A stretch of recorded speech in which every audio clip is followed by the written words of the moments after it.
నమస్తే. Welcome to Rudra TV.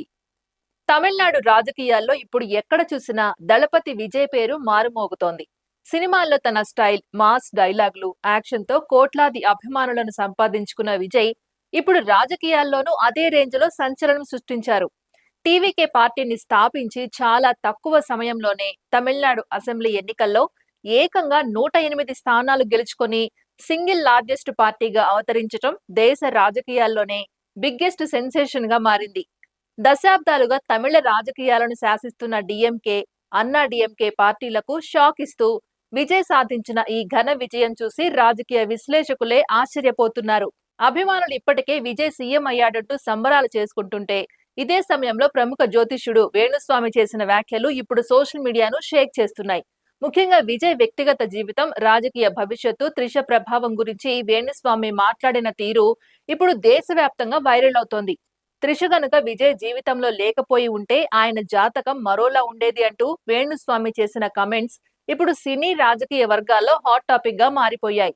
So Vijay జాతక రీత్యా అలాగే విజయ్ త్రిష కాంబినేషన్ కనుక తీసుకున్నట్లయితే వాళ్ళ కాంబినేషన్ ఏకనాడి కాంబినేషన్ అయ్యింది కాబట్టి ఒకవేళ త్రిష లేకుండా ఉంటే విజయ్ యొక్క రిజల్ట్ వేరే రకంగా ఉండేది.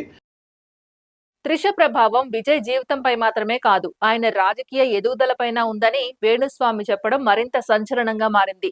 ఇదే సమయంలో ఆయన మరో బాంబ్ పేల్చారు.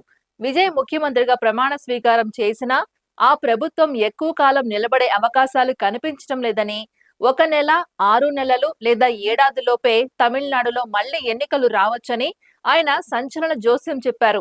గురుగ్రహ మార్పులు తమిళ రాజకీయాలను పూర్తిగా మార్చేస్తాయని, ప్రస్తుతం కనిపిస్తున్న సమీకరణాలు ఒక్కసారిగా కూలిపోయే ప్రమాదం ఉందని ఆయన పేర్కొన్నారు.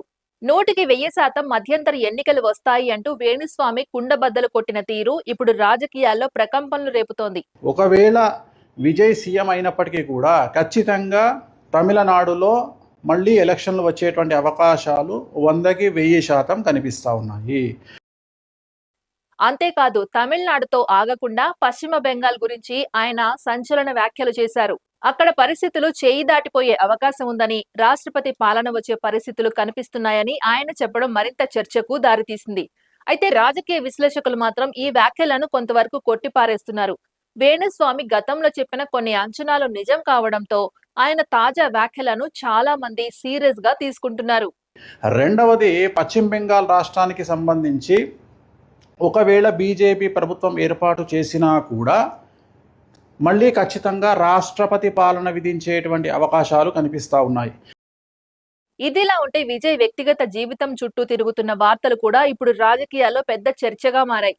విజయ్ సతీమణి సంగీత విడాకుల కోసం దరఖాస్తు చేసుకుందనే ప్రచారం, తన భర్తకు మరో నటితో సంబంధం ఉందంటూ పిటిషన్లో పేర్కొన్నారనే వార్తలు సోషల్ మీడియాలో వైరల్ అవుతున్నాయి. ఎన్నికల ఫలితాల సమయంలో త్రిష నేరుగా విజయ్ ఇంటికి వెళ్లడం, ఆ తర్వాత సోషల్ మీడియాలో ఆమె చేసిన కొన్ని పోస్టులు ఈ వార్తలకు మరింత బలం చేకూర్చాయి. దీంతో విజయ్ రాజకీయ విజయానికి త్రిష కారణమా అనే చర్చ ఇప్పుడు నెట్టింట ట్రెండ్ అవుతోంది. కొందరు అభిమానులు ఇవన్నీ కావాలనే సృష్టిస్తున్న రూమర్స్ అంటుంటే, మరికొందరు మాత్రం వేణుస్వామి చెప్పిన జాతక విశ్లేషణతో ఈ వార్తలను లింక్ చేస్తున్నారు. మరోవైపు విజయ్ పార్టీ లోపల కూడా కొన్ని అంతర్గత సమస్యలు ఉన్నాయనే ప్రచారం జరుగుతోంది. కొత్త పార్టీ అయినప్పటికీ ఇంత భారీ విజయం రావడంతో అనేక మంది కీలక నేతలు పదవుల కోసం పోటీ పడుతున్నారని, భవిష్యత్తులో ఇది రాజకీయ సంక్షోభానికి దారితీసే అవకాశం ఉందని విశ్లేషకులు చెబుతున్నారు. అయితే విజయ్ మాత్రం ఇప్పటి వరకు ఈ వివాదాలపై స్పందించలేదు. ప్రజల కోసం కొత్త రాజకీయాలను తీసుకురావడమే తన లక్ష్యమని ఆయన సన్నిహితులు చెబుతున్నారు. కానీ సోషల్ మీడియాలో మాత్రం ఒక ప్రశ్న వైరల్ అవుతోంది. విజయ్ ప్రభుత్వం నిజంగా నిలబడుతుందా? లేక వేణుస్వామి చెప్పినట్లే తమిళనాడులో మధ్యంతర ఎన్నికలు వస్తాయా? ప్రస్తుతం ఇదే తమిళ రాజకీయాల్లో బిగ్గెస్ట్ సెన్సేషన్ గా మారింది. ఒకవైపు సినీ స్టార్ ఇమేజ్, మరోవైపు రాజకీయ ఒత్తిళ్లు, ఇంకోవైపు వ్యక్తిగత జీవితంపై వస్తున్న వివాదాలు. ఈ మూడింటి మధ్య విజయ్ ఎలా ముందుకు వెళ్తారన్నది ఇప్పుడు దేశవ్యాప్తంగా ఆసక్తికర చర్చగా మారింది. ముఖ్యంగా యువతలో విజయ్ కు ఉన్న క్రేజ్ చూస్తుంటే ఆయన భవిష్యత్తులో జాతీయ రాజకీయాల్లోకి కూడా కీలక శక్తిగా ఎదిగే అవకాశాలు ఉన్నాయని కొందరు విశ్లేషకులు చెబుతున్నారు. ఇది ఇవాల్టి అప్డేట్. మరో అప్డేట్ తో మళ్ళీ కలుద్దాం. అంతవరకు చూస్తూనే ఉండండి రుద్ర టీవీ.